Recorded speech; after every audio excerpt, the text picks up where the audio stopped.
Oi meninas, primeira aula do mês de novembro e hoje a gente traz um tema super importante, que é o direitos do consumidor. Quem vai falar sobre esse tema é a Daniele Tisse, ela que é a diretora do Procon Suzano. Vocês não podem perder.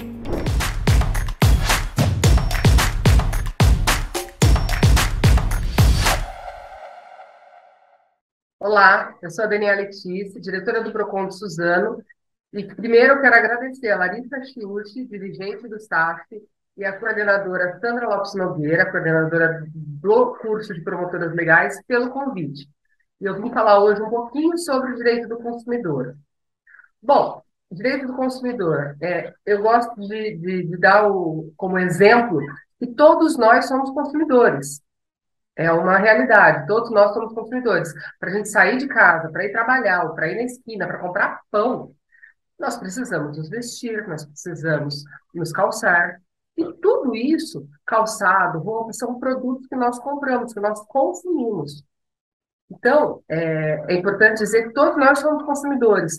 Então, o direito do consumidor é uma coisa bastante ampla, mas é só a gente também se colocar um pouquinho no lugar do fornecedor, do consumidor, para a gente saber quais são os nossos direitos. Uma coisa muito importante que a gente sempre tem que ter em mãos é o Código de Defesa do Consumidor, tá? Aqui estão todos os direitos, todos os deveres e tudo que a gente precisa saber. Mas, como nosso tempo é um pouquinho curto, a gente não consegue falar sobre muita coisa, eu separei algumas coisas que eu acho que é mais importante a gente falar nesse atual momento, que são as compras online e os golpes que a gente tem visto na internet, tá? Compras online, vamos lá. É uma delícia fazer compras, né? É uma delícia comprar e hoje em dia está muito fácil, está muito prático, está muito cômodo a gente comprar tudo pela internet. Só que a gente tem que ter alguns cuidados, tá? Os cuidados principais que a gente tem que ter é saber se aquele lugar onde a gente está fazendo a compra, se ele realmente é um lugar de confiança. Com as redes sociais, a gente tem recebido muita informação, a gente tem recebido muita propaganda, muita oferta atraente. Mas será que ela é de verdade? Será que é possível confiar? Por exemplo, a gente está lá no nosso celular, aqui, né? Entrando no nosso Facebook, e de repente a gente vê alguma coisa, ou no Instagram, alguma propaganda de, por exemplo, aquela calça, aquele tênis que a gente queria muito. E, poxa, se a gente já está pesquisando, isso que é importante, gente. Vocês querem muito alguma coisa? Façam a pesquisa de preço. Então, você sabe, vamos dar um exemplo. Aquele tênis que eu quero custa R$ 300. E aí vem aquela chamada no Facebook, em uma loja X, o tênis está 230. Nossa, que barato, né? Eu vou ver, eu vou entrar. Aí você vai e tem lá, clique aqui. Você redireciona para esse local. Quando você é redirecionado, você está tão empolgado de fazer aquela compra que você não toma os cuidados básicos de saber se realmente aquele site é de confiança, se aquela loja é de confiança. Antes de fazer qualquer coisa, primeiro, existe o site da Fundação Procon, que tem lá os sites que são perigosos, que não são confiáveis. Fora isso, a gente tem outra ferramenta, que é o site do Reclame Aqui. Você pode pegar o nome daquela empresa, o nome daquele fornecedor e colocar no Reclame Aqui e fazer uma busca, para saber se ele realmente é um lugar confiável ou não. É a dica. Todo lugar. Aliás, é o ditado antigo, né, de mãe. Quando a esmola é demais, o santo desconfia. Então, se você vê lá aquele produto que você quer que custava R$ 300, está 230, cheque a reputação. Eu não acredito que vai ser realmente confiável sem ter nenhum precedente. A gente está aí à véspera da Black Friday. A Black Friday, nós já começamos aqui pelo Procon a fazer as pesquisas, e vocês também têm que fazer em casa. Se eu estou precisando de uma máquina de lavar roupa nova, se estou precisando de micro-ondas, faça uma pesquisa antes, tá? Faça uma pesquisa para ver se você quer. Mas voltando àquele produto, você viu o preço, entrou no site, a loja chama Loja Magazine tem de tudo. Ok, a loja Magazine tem de tudo. Você faz aquela compra. Quando você vai fazer o pagamento, você tem que olhar, conferir os dados para quem vai receber, se realmente é a loja que vai receber ou não. Se é uma loja que você está comprando, CNPJ, quando você for fazer o pagamento, o beneficiário, ou seja, quem vai receber aquele dinheiro, também tem que ser uma loja CNPJ e não uma pessoa física. São os cuidados que você tem que ter. Outro cuidado, recebi por e-mail um link com a promoção do celular que eu estou querendo também. E aquele link fala, entra aqui para você pegar essa promoção.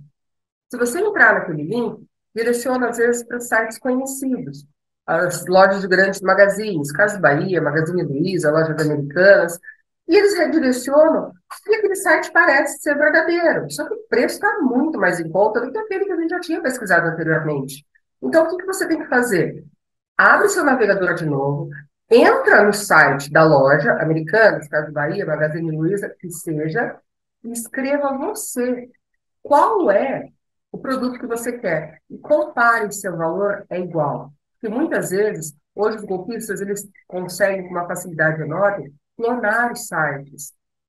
Então, eles fazem a propaganda com valor menor e você faz o pagamento, só que o dinheiro não vai para as lojas, vai para o golpista. E aí não adianta, não tem o que fazer para reclamar. Você acabou de cair no golpe, isso é crime. Isso foge, inclusive, do direito do consumidor. Até, na verdade, fazendo um parênteses, o que eu estou falando aqui é mais sobre os golpes que estão acontecendo, porque nós estamos vendo que isso está muito recorrente. Muito. Problemas com a relação de consumo nós temos? Temos, só que os problemas com os golpes, acho que até por conta da pandemia, que criou essa facilidade de a gente fazer compras pela internet, a internet ajudou muito, mas também criou esse leque para os golpistas se aproveitarem e fazerem várias pessoas caírem nessas situações onde elas acham que estão comprando e não estão. Eu vou dar alguns exemplos aqui desses boletos que eu falei para vocês, eu vou colocar na tela alguns boletos, tá? Isso são de casos reais. Então, tem alguns comprovantes que vocês vão ver que estão com a tarjinha preta, que eu tirei o nome das pessoas, mas são casos reais retirados aqui do Procon, para vocês terem uma ideia de como é complicado e como é revestido de toda a verdade as situações que são colocadas, tá? Então, vamos lá. Bom, eu vou mostrar então aqui para vocês um exemplo, tá, de uma fatura da EDP, que é uma fatura de conta de luz que todo mundo conhece, tá? Essas tarjas pretas, eu tirei o nome do consumidor, tá? Para mostrar que isso aqui foi retirado pelo Procon, então é um caso verdadeiro, é um caso que apareceu aqui, tá? É um caso aqui do Procon, inclusive. Vem aqui o logotipo do EDP, tá? A qualificação, o nome do cliente, o endereço, o número da instalação, o valor da conta a ser paga, a data de vencimento e qual o consumo do mês e o mês de referência. Aqui são aquelas informações sobre as versões, as tarifas, tá? E, novamente, aqui o nome do consumidor, o número da instalação, o valor a pagar e aqui o código de barras, tá? O código de barras da EDP, isso não é geral para todo mundo, mas o código de barras da EDP, ele é um pouquinho diferente, que os valores, eles são misturados aqui. Então, essa conta, por exemplo, a 5.891,40, a gente pode ver aqui, ó, que os valores pagos estão aqui, no meio, tá? Mas isso não se atenham a isso, porque isso não é de para todos os boletos. Geralmente, eles estão aqui no final, tá bom? Esse é um boleto correto. Agora, vamos dar uma olhada no boleto que foi fraudado, tá? Agora, vamos comparar o boleto fraudado, tá? É o mesmo boleto, aquele boleto anterior que eu mostrei, aquela fatura da EDP que eu mostrei anteriormente, tá? Eu vou mostrar agora a que foi fraudada. É a que a consumidora pagou acreditando ser a fatura da EDP. Então, ele está aqui com o símbolo da EDP, com a qualificação da EDP, o nome do cliente, o endereço, o valor, que é o mesmo daquele valor da fatura do mês de referência, o número de instalação, o consumo. Você pode ver que ele é muito parecido, ele é idêntico praticamente, tá? Só que aqui ele vem a diferença. Ele fala em QR Code indisponível, utilize o código de barras, tá? A EDP não costuma vir essa informação aqui, ela não dá essa opção para pagamento. E aqui a gente vê uma informação, cobrança intermediada por Google Brasil. A Google não faz intermediação de nenhuma cobrança. Não existe esse tipo de intermediação. O boleto ele foi emitido pela EDP. Quem é o beneficiário é a EDP e não a Google. E aqui, como a gente falou daquela situação, o valor está aqui no final, tá? Mas isso não é padrão de todos, é somente da EDP, talvez algumas outras empresas. Mas aí você tem que ficar atento. Por quê? Eu peguei aqui o comprovante de pagamento. A consumidora, ela pagou esse boleto. Então, vamos lá. Comprovante de transação bancária. Quando ela fez esse pagamento, ela não se atentou. Por quê? O boleto era revestido de toda a confiança, parecia ser realmente DDP, e fazem, nessa situação especial, segundo a consumidora, esse boleto foi extraído do site da EDP, com login e senha. Ou seja, a própria EDP hoje, nesse caso específico, está fazendo uma análise com o setor de tecnologia de informação deles para ver como foi possível esse tipo de golpe, tá? Então, está aqui. Ele fez o comprovante, razão social do beneficiário. Google, nome e fantasia do beneficiário. Google, isso está correto? Para quem que você está pagando? Você está pagando para a Google. Mas o boleto é de quem? É DDP. Então, não está EDP aqui. Não pague esse boleto. Esse boleto não deveria ter sido pago, tá? E ela pagou o valor, tá? Pagou certinho, acreditando que estava, né, pagando o boleto DDP, afinal de contas. Ela pegou na área do consumidor, logada, ó, tá o boleto perfeito, só que ela não se atentou nisso. Muitas vezes a gente faz tudo no automático. E se você parar para ver, quando você fizer uma compra, ou tiver que fazer um Pix para um amigo, para perceber, você vai no automático. Você pega lá seu telefone, entra no banco e faz e pau. Ok. Comprou uma transação? Confirma. Você não olha, você não costuma ler. Ninguém costuma ler para saber se realmente você está pagando para a pessoa certa. Então, pessoal, a partir de hoje, a partir de agora, qualquer pagamento que vocês forem fazer, não façam na pressa, façam com calma. Olha no celular ou no computador onde você for fazer o pagamento, verifica se a pessoa, se o emitente do boleto, o emitente aqui, por exemplo, no caso, o Google, desculpa, a EDP. Quem é o beneficiário? É a EDP mesmo? Não é? Se não for, tá errado, tá errado. Essa pessoa pagou, bom, no fim das contas, a EDP entrou em contato, porque estava em débito, ela recebeu uma carta do cartório falando que se ela não pagasse aquela conta, o nome dela seria incluído no cadastro de nós pagadores, e o nome dela iria ser levado a cartório. Foi quando ela veio nos procurar e nós constatamos aqui a fraude, tá? Então, isso pode acontecer. Existem casos, nesse caso, ainda bem, e por ser uma empresa, a Google, que a gente não sabe, nem eles sabem como ela foi parar nessa situação, enfim, mas nesse caso a consumidora conseguiu ser ressarcida do valor e pagar a conta de energia dela sem ter maiores prejuízos. Mas se porventura fosse um golpista, ela tivesse pago no número de CPF, ela teria perdido 5.900 e não lembro quanto que foi, tá? Outro exemplo aqui, tá? Dicas para verificar os boletos. O que a gente precisa fazer? O boleto, geralmente, ele é emitido dessa forma, tá? Os 3 primeiros números aqui são os números de registro do banco. E aqui, eles têm que ser iguais. Código de barra, ele tem que estar certinho, tá? Não pode ter falha, não pode mudar, ele não pode estar mais claro, mais escuro. Essas falhas indicam que realmente é uma fraude, tá? Então, aqui é o boleto, tá? Então, aqui o logotipo do banco, como eu disse, o número do banco, tá? Esse é um boleto falso, tá? O número do banco. Olha aqui, o número do banco, aqui a gente não viu que o número do registro do banco e os 3 primeiros números têm que ser iguais? Aqui a gente tem o 237, que é o Bradesco. Aí vem para 399, tá diferente. Então, esse boleto é uma fraude. É uma fraude, tá? Aqui, geralmente, vem um excedente, que é teste limitada, tá? Então, na hora de fazer o pagamento, quando for pagar esse boleto, aqui o sacado é a pessoa que está... É você, no caso, a pessoa que vai pagar, tá? Então, vamos supor, eu, Daniela, comprei alguma coisa e recebi este boleto, exatamente esse boleto. Primeiro que a gente já viu que o boleto é uma fraude por conta desses números que não batem. Vamos supor que se batesse. Aqui o cedente é o teste SA e ele deve ter o número de CNPJ, tá? Ele tem que ter o número de CNPJ ou de CPF se for um fornecedor pessoa física. Na hora que eu for fazer o pagamento, eu tenho que conferir se o beneficiário é o teste limitada. E se o número de CPF CNPJ bate com esse daqui. Se for diferente, não faço o pagamento, tá? Tem outro aqui, ó, comparativo. É, o comparativo do boleto fraudado que eu disse, né?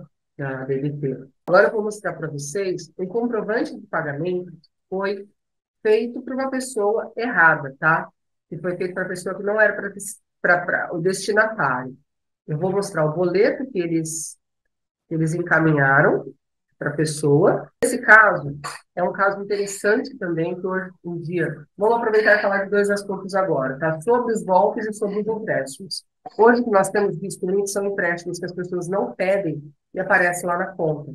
Então, por favor, vocês que são aposentados pensionistas, ou tem pai, mãe, tio, avô aposentado pensionista, é importante que verifique constantemente, mensalmente, o extrato de recebimento do benefício.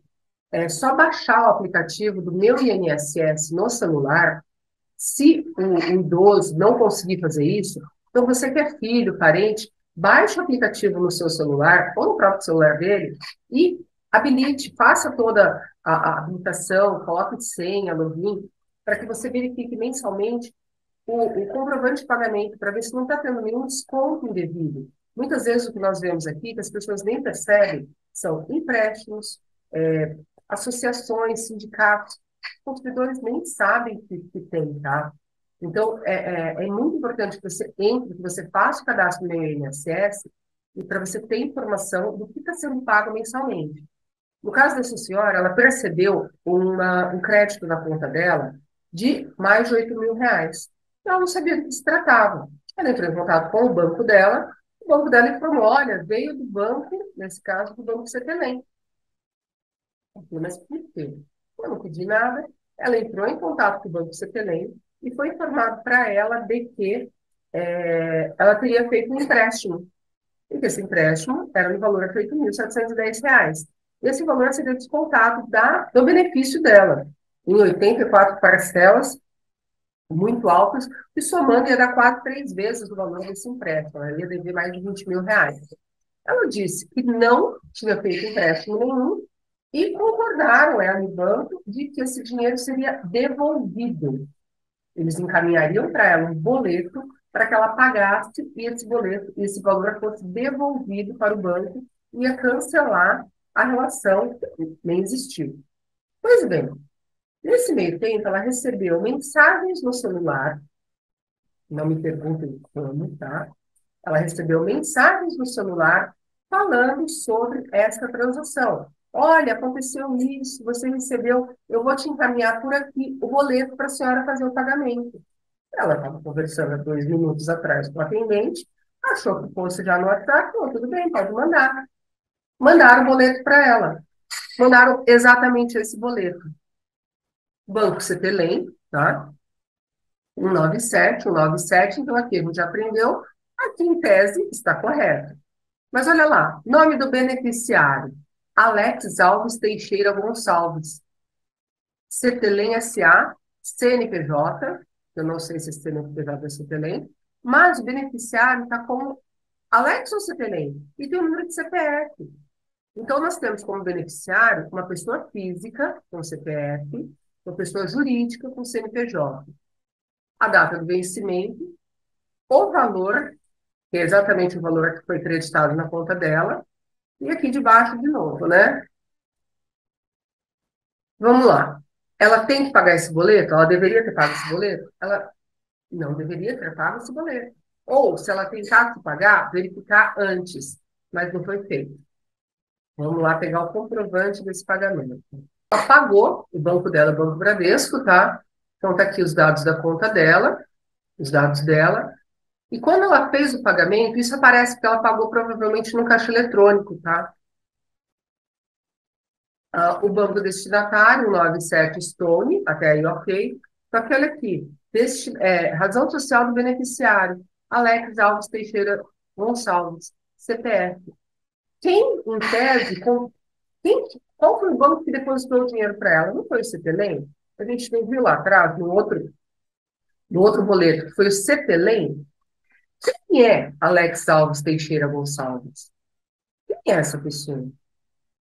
Um banco, a mesma coisa. Se fosse um banco Itaú, Bradesco, Banco do Brasil, esses bancos que nós conhecemos bem, eles jamais vão mandar um boleto, um pagamento, para uma pessoa física, tá?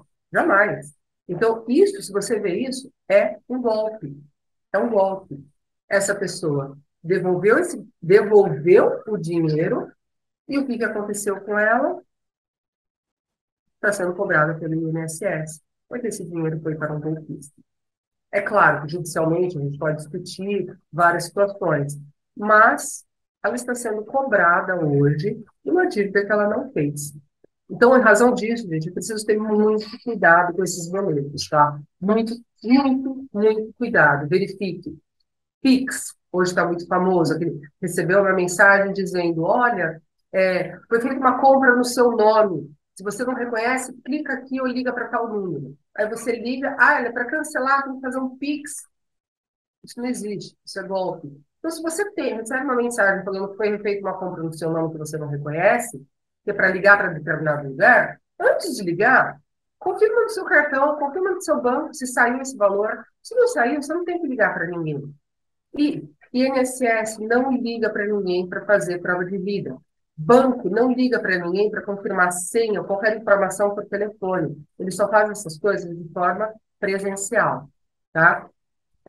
Enfim, gente, eu acho que por hoje é isso. Eu acho que o que a gente tinha para falar, direito do consumidor, é uma matéria que eu estou apaixonada, tá? Já tenho que parar. É uma matéria que eu estou, assim, realmente apaixonada, porque é uma situação que acontece no nosso dia a dia, é um assunto que interessa a todos nós, então é muito importante a gente saber. Tem muita coisa para ser falada, é claro que aqui eu falei só um pedacinho de muita coisa, mas eu espero que tenha ajudado, tá? Nós entramos especificamente nos crimes em si, nos crimes de consumo, tá? Porque eu acho que no tempo que a gente está, nos dias que nós estamos, acho que é muito importante falar disso. Então, eu sei que a gente vive numa correria, mas dá uma olhadinha, antes de fazer o pagamento de qualquer conta, confira o destinatário, para você ver se aquela pessoa é realmente para quem você tem que pagar. Na dúvida, entre em contato com o fornecedor. Procure uma outra maneira de fazer o pagamento. O boleto chegou pelo correio, dá uma olhadinha, verifica aquele boleto se ele costuma ser igual. A gente tem muitos, muitos casos que estão falsificando os boletos que vêm pelo correio, tá? Dá uma olhada, preste atenção nos empréstimos, verifique, baixe o aplicativo do INSS para você confirmar o que você recebe, se não está sendo feito nenhum desconto indevido, tá bom? Bom, acho que por hoje é só. Estou muito feliz de ter participado. Desejo para vocês muito sucesso, muita sorte. Essa iniciativa da Larissa Schuch com a doutora Sandra de passar essa noção de cidadania para as pessoas, eu acho sensacional. É sensacional, porque acho que todo mundo tem que conhecer um pouquinho dos seus direitos, dos seus deveres também, porque assim a gente consegue lutar por eles e ter cada vez um dia um mundo melhor, tá ok? Obrigada, gente. Um bom dia, uma boa tarde para todos vocês e até a próxima.